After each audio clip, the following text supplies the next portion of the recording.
Good afternoon, friends. So, as you can see, there's Jackson. He's just hanging out. And this is my favorite chair. Isn't it really cool?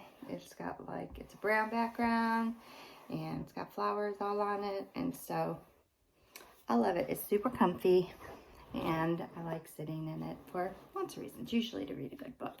And so the book we're going to read today is 3 Hens and a Peacock.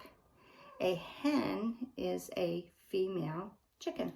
It was written by Lester Laminack. He is a really famous author, and he also is a professor in North Carolina, and he helps teach teachers about reading and writing. So this is one of his books, 3 Hens and a Peacock. Here's the title page. I want you to think about the setting. Where does the story take place? Look at the illustration to help you figure that out. I want you to think about, well, what might these hens and a peacock do? Here we go. Things were quiet on the Tuckers' farm. The cows chewed their cud. The hens clucked and pecked and laid their eggs. The old hound stretched out on the porch, watching and listening. Once in a while, someone would stop to buy tomatoes or corn, perhaps a quart of milk. Nothing unusual happened there until... Look at the illustrations to help you figure out what's going on.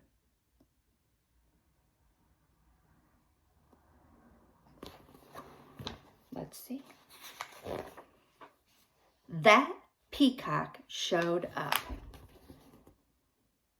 Look at the look on his face. The cows and the hens and the old hound kept right on doing what they'd always done. But that peacock had never lived on a farm. He had no idea what to do. So he spread his fancy feathers and set to shrieking. Have any of you ever heard a peacock make noise?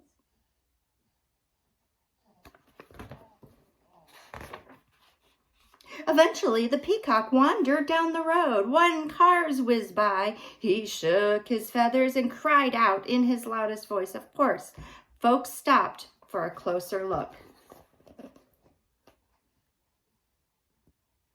Can you imagine driving down the road in Johnson City and seeing a peacock? A loud peacock. Day after day, more folks stopped to admire the peacock, and they all bought tomatoes, corn, eggs, and milk. Business on the Tuckers' farm was booming. Everyone seemed happy to have visitors stopping by. And then there's that 3-dot ellipses. That means more is to come. I want you to think about your prediction. What might that peacock do? What might happen on the farm?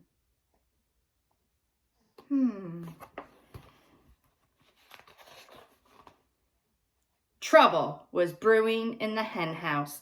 The hens were squawking and clucking and flapping their wings. We do all the work around here. I'd like to see the peacock lay one single egg. Exactly. He just struts around screaming. I suppose fancy feathers are more important than laying eggs. That lazy peacock gets all the attention and we do all the work. Who ever thought that the next part would be about complaining hens? Not me. The peacock heard every word. For days, he just moped about, moaning and groaning. I wish I could be more useful around here. Clucked one hen. The others just ruffled their feathers. The old hound stretched and slowly raised his head. Oh, why not let the peacock stay here and be useful? Well, you hens take the glamorous job down the road.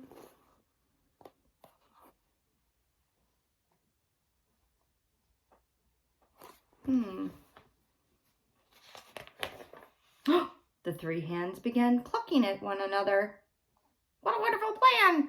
Yes, it's a fabulous idea. Oh, ladies, we simply must fancy up our feathers tonight, and nothing but our brightest beads, our bangles, and our bows. We'll stop traffic for sure. Why, you girls know I can strut with the best of them. The peacock perked up. Let's do it, he declared. Tomorrow I'll stay here. I'll sit on a nest and just cluck. And we'll get gossied up, said the hens. We'll be so glamorous.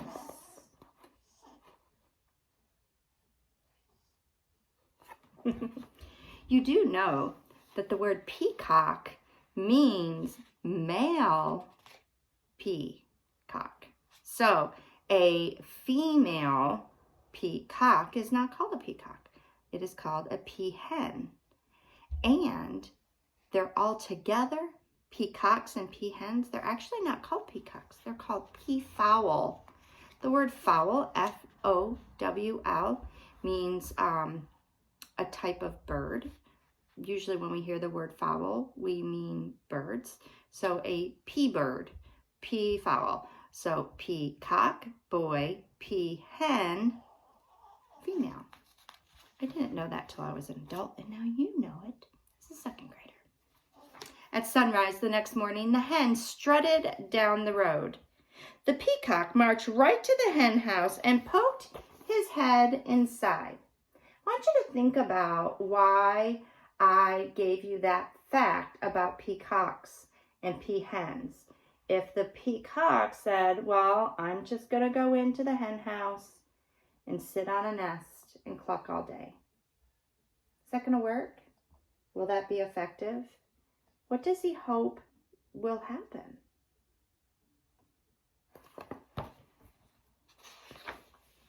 So the hens flocked by the road, waiting for a car. When they saw one approaching, they clucked, they squawked, they flapped their wings in a flurry of feathers, but every car just whizzed right by them. The peacock stuck in his stomach and he wiggled from left to right. He tried to squeeze through the tiny hen house door. His front half was in, but his back half was out.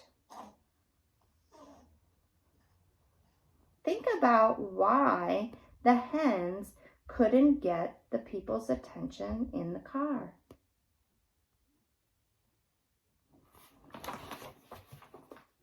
This book's so cute. Down by the road, those hens tried every chicken trick that they know, and still no car stopped. Finally, the peacock made it into the hen house. He held his breath, and he pushed with all his might. But no matter how hard he tried, he could not lay a single egg. Not one.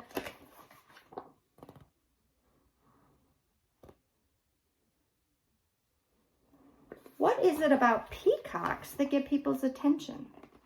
What is it about chickens or hens that get or don't get people's attention? So the old hound just stretched out on the porch. He was watching and listening. What's that peacock doing in the hen house? Asked Farmer Tucker. Who knows, said Mrs. Tucker. And what are those hens doing down by the road? Not a one of them is up here laying her eggs. Well, the way things are going, we aren't likely to have anyone buying eggs today, said Farmer Tucker. We need that peacock down there, stopping cars.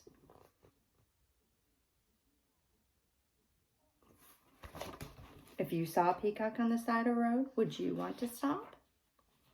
And when the peacock heard that, he smiled the biggest smile you ever saw on a bird's beak. I am helping, he thought. He squirmed back and forth until he finally popped out of that cramped hen house. Then he trotted off to find the hens.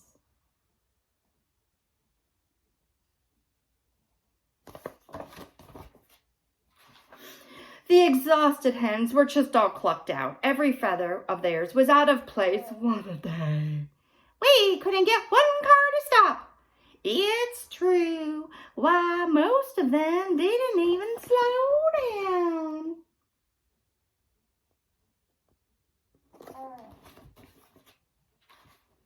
The peacock met the hens as they trudged up the road. I can tell you, I am no good at laying eggs. I'm just not meant for it. One hen nodded. I put on my stellar strut, and even I couldn't stop a single car, she said. I have to hand it to you, Fancy Feathers. Your job is harder than it looks. The other hens agreed. The peacock looked relieved.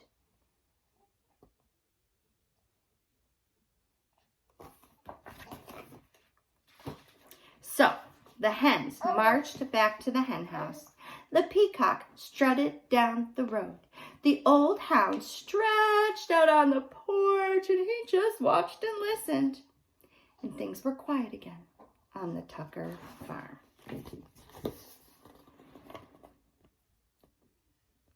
Now, I want you to look carefully at the illustration.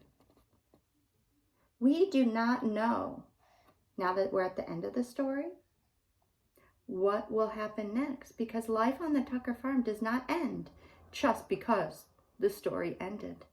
So I want you to do something called make an inference. An inference is a special type of prediction that we've talked about that means I want you to make a really good guess about what happens next. Now, as you can see, we're not going to find out because there is no more of the story. But I want you all to think about using the information on the page, the words, and the pictures to make a good guess and inference about what's going to happen next on the Tucker farm. Okie dokie. All right, so that's 3 hens and a peacock. I wanted to just finish up by saying this summer when I went on vacation to New York State, I got to stay with my family and visit. But we also got to go to an outdoor safari farm where you get to like drive through and see lots of different animals. And one section of the farm where we were at had peacocks. They were pretty amazing. They're very unique. They're very different than other types of birds. And the males are the ones with the big, pretty feathers like this.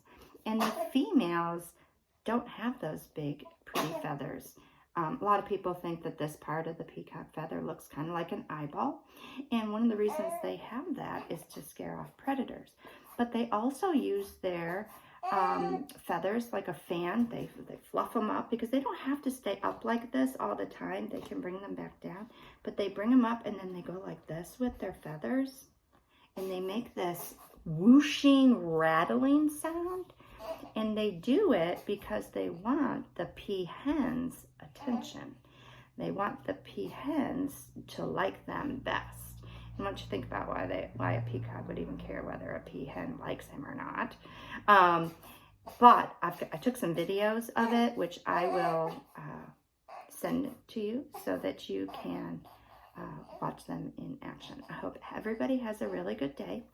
You are welcome to take, and I encourage you to take an AR quiz on this. 3 hens and a peacock. If and when you write it in your folder, it is pink. It's a pink book. It says it's level 3.3. You're going to put that you listen to it. And I hope that you get a really good grade. And I hope everyone has a really good rest of their afternoon. See ya.